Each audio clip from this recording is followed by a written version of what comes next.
जैसा कि आप जानते हैं कि हम लोगों को मान था कि अब तक वोटर लिस्टों का पुनरीक्षण का काम, आप पूर्ण पुनरीक्षण का काम कर रहे हैं और 11 दस्तावेज जो मांग रहे हैं, बिहार के जनता के साथ धोखा है, अन्याय है, षड्यंत्र है।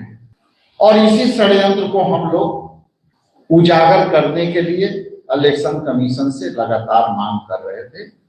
और अभी जो विज्ञापन आई है उसमें मतदाता सूची से संबंधित फॉर्मों पर जारी एक पोस्टर में जो आयोग ने जारी किया है वह पूरी ताकत उस प्रक्रिया में कुछ शिथिलता लाई गई है, लेकिन निर्वाचन निबंधन पदाधिकारी ईआरओ वो दस्तावेज के बिना सत्यापन पर निर्णय ले सकते हैं, पोस्टर में कहा गया है। इसका मतलब यह हुआ कि कुछ प्रक्रिया आपने शिथिल किया, लेकिन सारा अधिकार ईआरओ को आपने दे दिया और आपने कहा है कि आप इसको विवेक से निर्णय ले सके। हमारी विरोध इस बात से कि क्या एक पदाधिकारी जो सरकारी होगा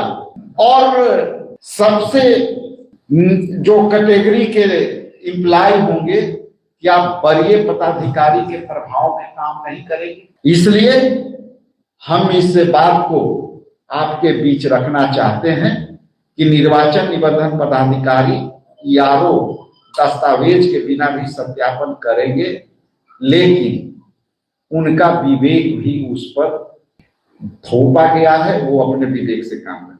यदि आवश्यक दस्तावेज और फोटो उपलब्ध नहीं है तो बस नामांकन और फॉर्म भरे और उसे बूथ स्तर अधिकारी बीएलओ को दे दें। इसमें आगे अहम बात यह जोड़ी गई है कि यदि आप आवश्यक दस्तावेज उपलब्ध नहीं करा पा रहे हैं तो चुनाव रजिस्ट्रेशन अधिकारी स्थानीय जांच या अन्य दस्तावेज के आधार पर निर्णय ले सकते हैं। जो पहले मैंने कहा कि वो स्थानीय स्तर पर उनको लगेगा कि राजेश कुमार सही भरे हैं, ये सही है तो मानेगा, और नहीं तो लगेगा कि ये सही नहीं है तो वो नहीं मानेगा। इसके बाद यदि इसका अर्थ यह है कि ईआरओ उन लोगों से मिलने मौके पर जाएंगे जिन्होंने दस्तावेज जमा नहीं किए हैं,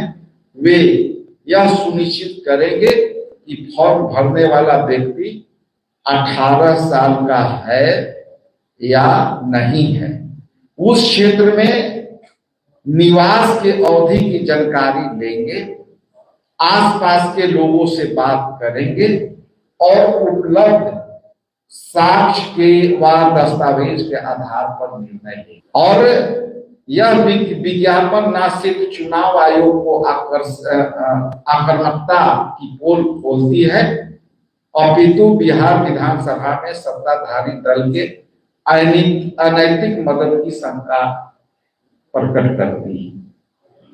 जल्दी आप जैसा कि जानते हैं कि सत्ता पक्ष जिसका सत्ता होता है उसका ब्यूरोक्रेट उनके प्रभाव में काम करते हैं, और यदि वो उनके प्रभाव में काम करेंगे तो वोटर लिस्ट में जिनकी नाम जोड़ना हो और वो जो है उनकी इच्छा होगी तो वो जो है निष्पक्ष नहीं रहेंगे और वोटरों को जो जोड़ना चाहिए उनकी मर्जी पर निर्भर करेगी। इस संदर्भ में मेरा कुछ प्रश्न है इलेक्शन आयोग से। सवाल यह उठता है कि फिर इस पूरी प्रक्रिया के जो है अधिकार क्या रह जाएगी? क्या यह एक नियोजित षड्यंत्र है कि कुछ राजनीतिक दल को लाभ पहुंचाने के लिए ऐसा नहीं किया गया है?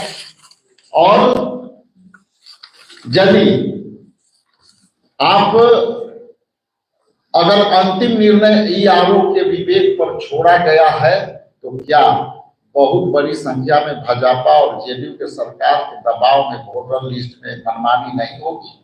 इसलिए जैसा कि मैंने कहा कि ये किसी एक पदाधिकारी को आप पूरा अधिकार दे रहे हैं, इसलिए टोटली इलेक्शन कमीशन कंफ्यूज है और ये इनकी षड्यंत्र बिहार में 8 करोड़ मतदाताओं को जो है मताधिकार से वंचित करने वाली अधिकार है।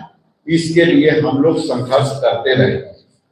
आगे बताते चलूं कि हम एक आपके बीच बात रखना चाहते हैं।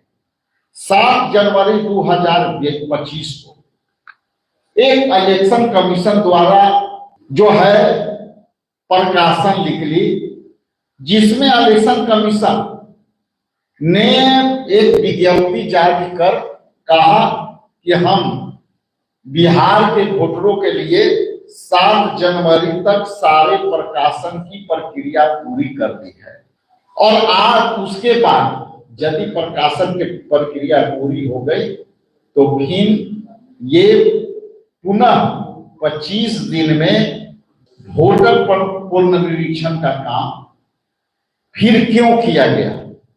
आखिर ऐसा कौन सी उनकी पास जो है दबाव आई जो अपनी ही निर्णय को उन्होंने वापस कर दिया? इसलिए आपके बीच में मोटी मोटी जो बातें थी आपके बीच मैंने रखा और आपसे आग्रह करते हैं कि यह जनता के लड़ाई में हम सब की भागीदारी है और हम बिहार प्रदेश कांग्रेस कमेटी के तमाम कार्यकर्ता, तमाम नेता इस लड़ाई को तब तक लड़ते रहेंगे जब तक जो वोटरों का पूर्ण अधिकार नहीं मिल जाए और ये हमारी लड़ाई जारी रहेगी। बहुत जोरों से चक्का जाम करेंगे, धीरे से नहीं, एकदम जोर से। और हम लोग चक्का जाम करेंगे, उसमें यदि सफलता मिली तो उससे बड़ी भी आंदोलन करेंगे। बहुत धन्यवाद। आपके माध्यम से चक्का जाम का भी मैसेज चली जाए। एक सवाल है, जो डॉक्यूमेंट मांगे गए हैं वो डॉक्यूमेंट आपके पास भी है?